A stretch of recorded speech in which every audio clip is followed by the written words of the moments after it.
Hello again. Today we're going to talk a little bit about entering a new employee into the system and creating a login and credentials for that employee as we put them into the system.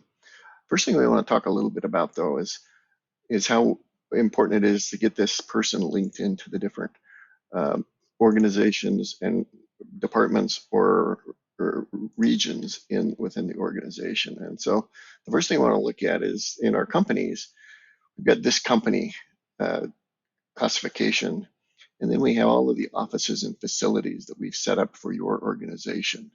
And we have, a lab facility, and we want this new employee to be associated with whatever the main office is that this particular employee is associated with. And as we kind of take a look at one of these offices, a couple of critical items here. What region is this particular office in?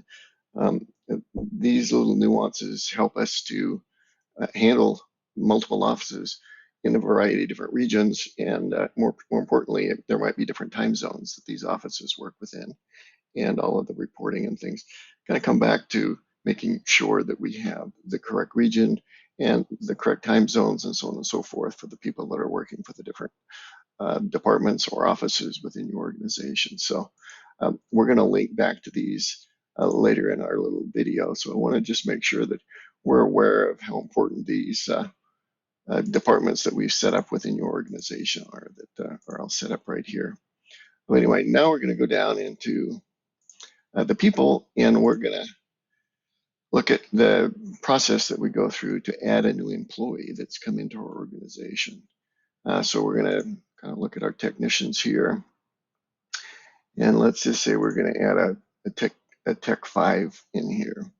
And of course, we go down 3 levels into our tree view here until we get to the plus sign. As soon as we get a plus sign, we can hit the plus sign and add in the person that we're going to look at here. We already got him in here, so we won't add him again. But we'll go in and look at the detail that we want to put in to this resource. Of course, we can always deactivate a resource. We've talked about that before. We can change from a Tech 5 if he turns into an inspector, or if he changes his status in some different way. We can change the type of resource that he's working with. And by default, we have different levels of inspectors. So we have different levels of field techs, and we have these in most of the different types of employees. These help us with budgeting, so that we can have entry-level people that aren't paid as much, differentiated from uh, employees that might be more senior within the organization. And when we do reporting and budgeting, those kind of things are useful to us. But anyway, as we go through, we can identify who the person assigned to this. And of course, in this situation, we'd assign him a manager, and we'll make myself his manager. And of course, here we're going to go assign him to a department. This is where we just talked about here in our companies, this employee, we're going to assign him to a particular office within our organization. We have some instructions here that indicate, yeah, this is important to do, because this links him to not only a profit center, but a region and a time zone and the whole 9 yards. So we can put him in and get his information going here, and put in an email and other information that we want to have for this guy, and put in a position, any other stuff that we want to put in. There's lots of information that we might want to put in. Most of it isn't too critical. If he's going to be a project manager, you might have a signature file that we set up for him. He might have a stamp that we can put in for him that automatically gets applied to whatever documents needs to be applied in reports that come out that need his signature or document, particularly proposals and things like that. Nice to have those kind of things in the system. Now that we've got this guy in here, of course, we'll save some of the stuff that we've got. Now we want to make this Butch Cassidy into a user. So we're going to go over to the user field, and this guy hasn't been created up with a user, set up with a user account yet, so we're going to create an account for him. And by default, it's going to go ahead and default to first name, last name. You can change this if you want to. Generally, the default that comes up, it works for most people.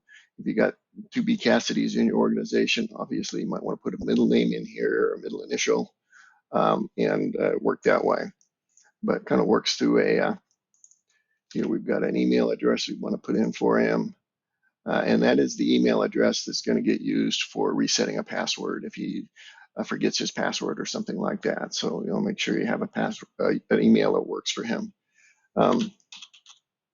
Now we're going to put in a default password for him, whatever you want. This is just going to be a temporary password that you're going to give to him so he can log in the first time. And next, then we go in and we identify what roles he's going to be doing. And to begin with, of course, he's going to be a technician. He might be a lab tech. The primary difference between a technician and a lab technician, neither one of them can edit an assignment that was created by someone else. But a lab tech can assign himself to a blank assignment for assignments that are in the lab. Technicians generally out in the field, they get assigned a particular assignment by a dispatch person or a project manager, or they can create their own assignments and be able to edit those, but they can't go into somebody else's assignment and edit their assignments. A project manager could do that, but these kind of privileges are the types of things that you'll learn a little bit more about, the types of things that are important. But we finish that, and we have a user account all set up for this person. One of the other things we can put in here is if this person is a lab tech, we can put in a kind of a code that this person can use to quick switch user in a lab environment where we've got different workstations and people are going from workstation to workstation. And so there's going to be just some sort of a code that we assign to this guy that is just his code, and we can put this on actually a barcode, use a scanner to do the quick switch, or just type in whatever code that you've given this guy. And we can update a dashboard that this person wants to use by default here. And generally for Tech Inspector, we'd have the Tech Inspector dashboard. Or if he's in the lab, of course, you'd give him the lab dashboard, and that will be the default dashboard that he comes into the system with when he gets in. So that's kind of how a user gets set up. Now let's take a look at, you can deactivate a user account when the user leaves the company, for example. And if he's been working for you, he's going to actually have a bunch of assignments out there where he's been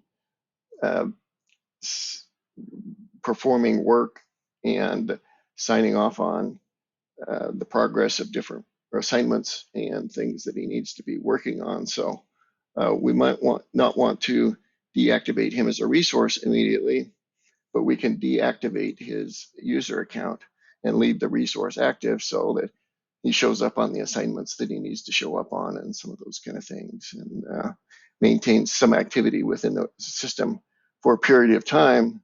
And then once he's been a few months after he's left the company, we can deactivate the resource completely, and he will just be in the system as an inactive resource. But anyway, that's kind of the process for setting up a technician or a new employee in the organization. And pretty straightforward. Fill out the other information that we need to. The cost is something that can be sensitive information. An accountant privilege is the only person that can see this information, and it's used only for profitability reporting. You can choose to put that in or not.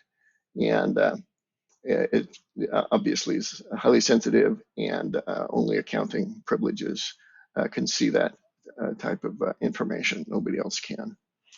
So anyway, that's a little bit of an overview of how to put a new employee into the system. And thank you for your time, and we'll see you next time.